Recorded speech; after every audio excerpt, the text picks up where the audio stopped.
বিদায় বন্ধু শহীদ হাদি। আল্লাহর সকল সৃষ্টি নিশ্চয়ই তার কাছেই ফিরে যাবে। ইন্না লিল্লাহি ওয়া ইন্না ইলাইহি রাজিউন।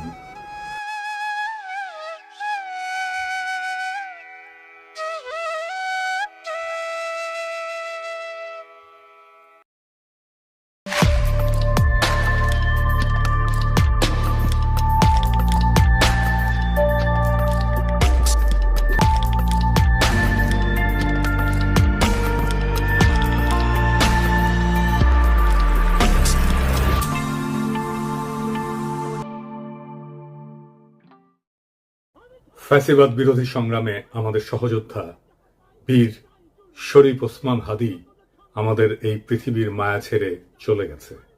সৃষ্টিকর্তা তার শহীদী মৃত্যু কবুল করে তাকে জান্নাতের উচ্চ মাকাম দান করুন। হাদির শহীদ হওয়ার খবরের পরে সারা বাংলাদেশ শোকে বিহ্বল এবং ক্রোধে বিক্ষুব্ধ হয়ে উঠছে।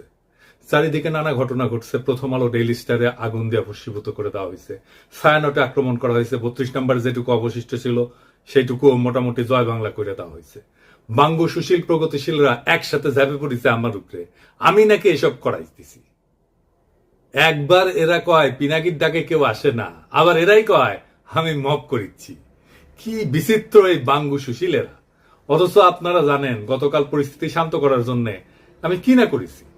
এমনকি ডেইলি স্টারের সাংবাদিকদের যারা উদ্ধার করছে তাদের সাথে সার্বক্ষণিকভাবে যুক্ত থেকে কাজটা সুচারুরূপে যেন সম্পন্ন হয় সেটা আমি দেখছি। প্রিয় দেশবাসী, ডেইলি স্টার অফিসে ভেতরে অনেক সাংবাদিক আটকা পড়েছে। আপনারা মেহেরবানি করে সেনাবাহিনীকে আটকে পড়া সাংবাদিকদেরকে উদ্ধার করতে দিন।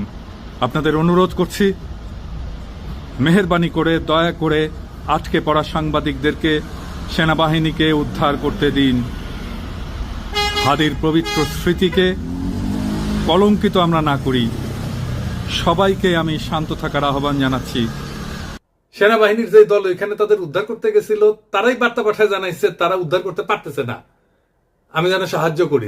যাই হোক, তবে যদি কেউ বলে যে প্রথম আলো ডেইলি স্টারের আর ছায়ানটের বিরুদ্ধে অবিরাম ফাইট দিয়ে গেছি, আমি তাদের জয় বাংলা করার ইচ্ছা পোষণ করেছি, এটা সত্য।